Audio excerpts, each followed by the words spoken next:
Warum das Mittelalter Angst vor dem Schweigen hatte? Stellen Sie sich eine Welt vor, in der ein ungesprochenes Wort gefährlicher sein konnte als eine dreiste Lüge. Eine Zeit, in der Schweigen keine Tugend war, sondern ein potenzieller Angriff auf die Gemeinschaft, das Gesetz und sogar auf Gott selbst. Für die Menschen des Mittelalters war das die tägliche Realität. Wir denken heute an das Recht zu schweigen als einen Grundpfeiler unserer Freiheit. Wir schätzen stille Momente der Reflexion. Doch im mittelalterlichen Europa, in den Dörfern und Städten zwischen dem 11. und 15. Jahrhundert, war die Stille ein Vakuum, das sich unweigerlich mit Misstrauen, Angst und Verdacht füllte. In diesem Video ergründen wir, warum das Mittelalter ein so tief sitzendes Misstrauen gegenüber dem Schweigen hegte und warum das gesprochene Wort die einzige Währung war, die wirklich zählte. Um diese Furcht zu verstehen, müssen wir uns von unserer modernen, von Schrift geprägten Welt verabschieden. Im Hoch- und Spätmittelalter war die überwältigende Mehrheit der Bevölkerung analphabetisch. Schriftliche Verträge, Urkunden oder auch nur persönliche Notizen waren für den einfachen Bauern, Handwerker oder Knecht so gut wie Zauberei. Die Gesellschaft war nicht auf Papier aufgebaut, sondern auf dem Fundament des gesprochenen Wortes. Das Leben selbst war ein ständiger Akt mündlicher Kommunikation. In den eng verbundenen, oft isolierten Dorfgemeinschaften war das Wort das zentrale Werkzeug, das die soziale Ordnung aufrechterhielt. Jeder Handel auf dem Markt wurde mündlich besiegelt, oft vor den Ohren und Augen von Nachbarn, die als lebende Zeugen fungierten. Ein Versprechen, laut ausgesprochen, ein Eid, öffentlich geschworen, das waren die unsichtbaren Fäden, die das soziale Gewebe zusammenhielten. Das gesprochene Wort war öffentlich, es war unmittelbar und es schuf eine bindende Realität. In einer solchen Welt ist es nicht die Lüge, die das System am meisten bedroht. Eine Lüge ist immerhin eine Aussage. Man kann sie widerlegen, man kann sie bestrafen, man kann sich mit ihr auseinandersetzen. Das wahre Gift für eine mündliche Gesellschaft ist das Schweigen, denn Schweigen ist eine Leerstelle, eine Weigerung, an dem ständigen Prozess der sozialen Bestätigung teilzunehmen. Und diese Leerstelle war aus 3 fundamentalen Gründen zutiefst beunruhigend. Sie bedrohte das Recht, die Gemeinschaft und den Glauben. Das ungesprochene Zeugnis, Schweigen vor Gericht. Stellen wir uns eine Gerichtsszene im 14. Jahrhundert vor. Kein holzgetäfelter Saal, sondern ein offenes Feld, eine Dorflinde oder die Halle eines Grundherrn. Die gesamte Dorfgemeinschaft ist versammelt, denn Rechtsprechung war eine öffentliche Angelegenheit. Ein Bauer tritt vor und klagt einen anderen an, ihm ein Schwein gestohlen zu haben. Alle Augen richten sich nun auf den Angeklagten. In unserer modernen Vorstellung würde sein Anwalt ihm raten, zu schweigen. Doch im Mittelalter gab es kein Recht zu schweigen, wie wir es heute kennen. Im Gegenteil, es gab die Pflicht zu sprechen. Das damalige Rechtssystem basierte fast ausschließlich auf Zeugenaussagen und Eiden. Die Wahrheit wurde nicht durch forensische Beweise ermittelt, sondern durch einen rituellen Austausch von Worten. Der Kläger sprach seine Anklage aus. Der Beklagte musste darauf antworten, seine Unschuld beteuern und einen Reinigungseid schwören, vielleicht unter Berufung auf Gott und heilige Reliquien. Wenn der Angeklagte nun aber schwieg, brachte das gesamte System ins Wanken. Sein Schweigen war kein neutraler Akt. Nach der alten Rechtsregel aus dem kanonischen Recht Citace consentire videtur, wer schweigt, scheint zuzustimmen, wurde es als starkes Indiz für eine Schuld gewertet. Für die Schöffen, die oft aus den Reihen der angesehenen Dorfbewohner stammten, war die Weigerung zu sprechen ein klares Signal. Wer nichts zu seiner Verteidigung zu sagen hat, muss etwas verbergen. Das Schweigen wurde als beredtes Schweigen interpretiert, eine Aussage für sich. Es signalisierte nicht nur mögliche Schuld, sondern auch eine arrogante Verweigerung, sich dem Urteil der Gemeinschaft und den Ritualen der Wahrheitsfindung zu unterwerfen. Diese Weigerung zu sprechen konnte schlimmer sein als ein Meineid. Ein falscher Eid war eine schwere Sünde, aber er hielt den Prozess am Laufen. Das Schweigen hingegen blockierte ihn. Es war eine Obstruktion der Justiz, die die Gemeinschaft daran hinderte, einen Konflikt zu lösen und den Frieden wiederherzustellen.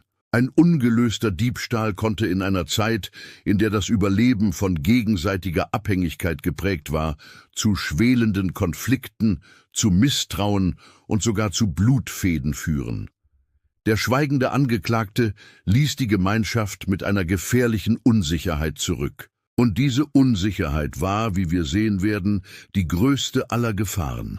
Der ausgeschlossene Nachbar, Schweigen in der Gemeinschaft. Das Misstrauen gegenüber dem Schweigen durchdrang aber nicht nur die formalen Gerichtsverfahren, sondern das gesamte soziale Leben. In den Dörfern des Mittelalters, wo jeder jeden kannte und das Überleben von der Kooperation abhing, war die mündliche Teilnahme nicht optional. Sie war ein ständiger Beweis der Zugehörigkeit. Wer sprach, wer grüßte, wer am Dorfbrunnen den neuesten Klatsch teilte, der signalisierte, ich bin einer von euch. Ich teile eure Sorgen und Freuden. Das ständige Summen der Gespräche war der Herzschlag der Gemeinschaft. Stellen wir uns nun eine Witwe vor, die seit dem Tod ihres Mannes schweigsam geworden ist. Sie beantwortet Fragen nur knapp und beteiligt sich nicht an den Gesprächen über die magere Ernte. In unserer Welt würden wir ihr Verhalten vielleicht auf Trauer zurückführen und ihr Raum geben. Im Mittelalter jedoch füllte sich ihre Stille schnell mit den finstersten Vermutungen. Hat sie etwas zu verbergen? Hortet sie Lebensmittel, während andere hungern? Schlimmer noch, ist ihr Kummer in Groll umgeschlagen? Ihr Schweigen isolierte sie und machte sie zu einer Fremden im eigenen Dorf. Die sozialen Unterstützungsnetzwerke, die für eine alleinstehende Frau überlebenswichtig waren, begannen zu bröckeln. Dieses Phänomen wurde durch die Allgegenwart von Gerüchten noch verstärkt. In einer oralen Kultur war das Gerücht das primäre Medium für Nachrichten und soziale Kontrolle. Die Stille einer Person war ein Vakuum, das die Fantasie der Gemeinschaft unweigerlich mit Geschichten füllte. Ein schweigsamer Neuankömmling in einem Weiler nach der Pest, sicherlich ein Bandit auf der Flucht oder ein Ketzer, der seine gottlosen Gedanken für sich behält. Seine Weigerung, seine Geschichte zu erzählen, machte ihn zu einer Bedrohung.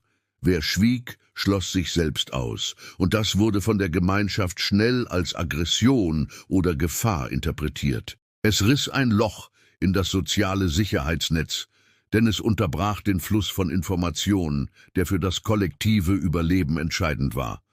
Es säte Misstrauen, und Misstrauen war in einer Zeit von Hungersnöten und Seuchen ein tödliches Gift. Die Stille des Teufels, Schweigen und der Glaube. Die tiefste und vielleicht existenziellste Angst vor dem Schweigen war jedoch religiös begründet.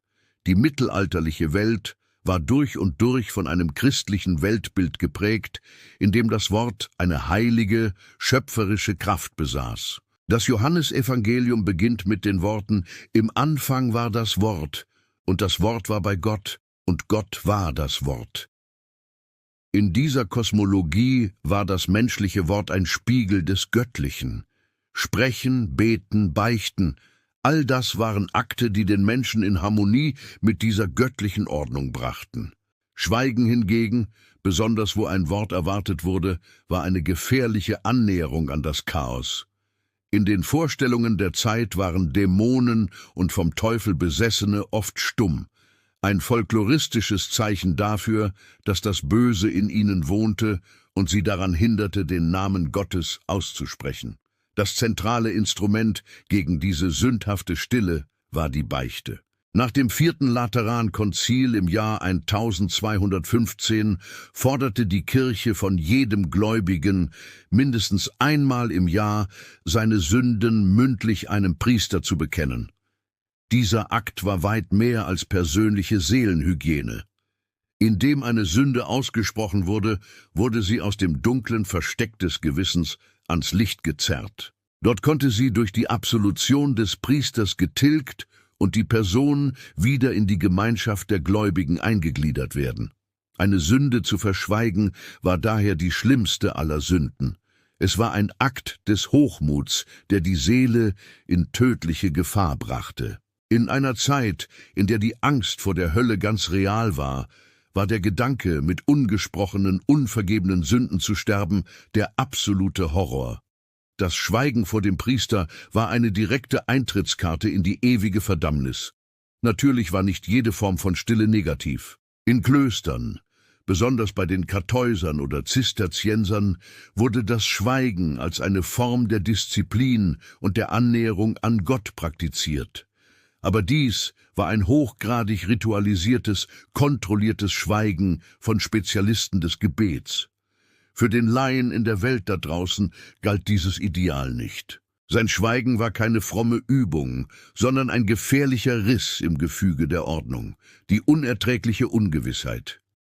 Was all diese Punkte verbindet, ist eine fundamentale Idee. Im Mittelalter war Unsicherheit oft gefährlicher als eine bekannte Schuld. Ein geständiger Dieb war ein berechenbares Problem. Er hatte das Gesetz gebrochen, aber indem er seine Tat aussprach, machte er sie greifbar. Die Gemeinschaft konnte reagieren. Er konnte bestraft, verbannt oder zur Wiedergutmachung gezwungen werden.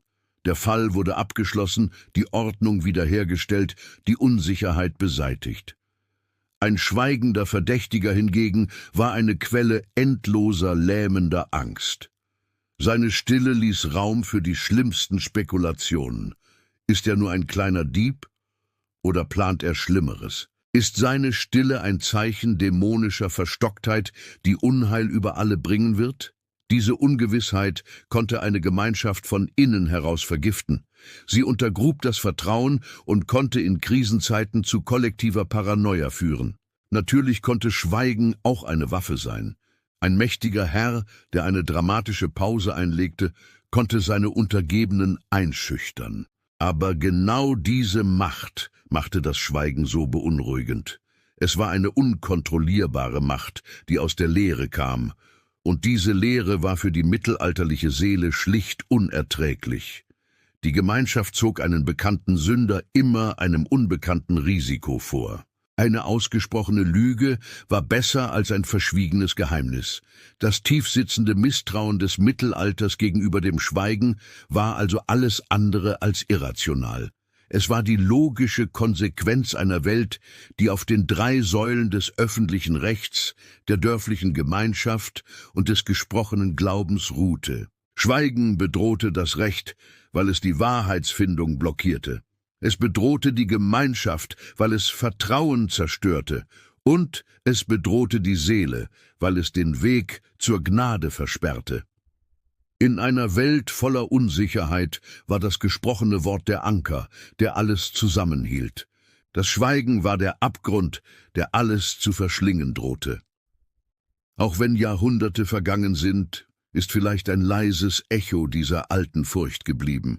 Denken Sie an das Unbehagen, wenn eine wichtige Textnachricht gelesen, aber nicht beantwortet wird, an die unangenehme Stille in einem Aufzug. Vielleicht zeigt sich hier, tief in unserer sozialen DNA, noch immer ein Rest jenes alten Misstrauens vor dem Vakuum, das entsteht, wenn die Worte ausbleiben. Wenn euch diese Reise in die Mentalität des Mittelalters gefallen hat, dann lasst gerne ein Like da und abonniert den Kanal Geschichte faszinierend. Und jetzt seid ihr dran.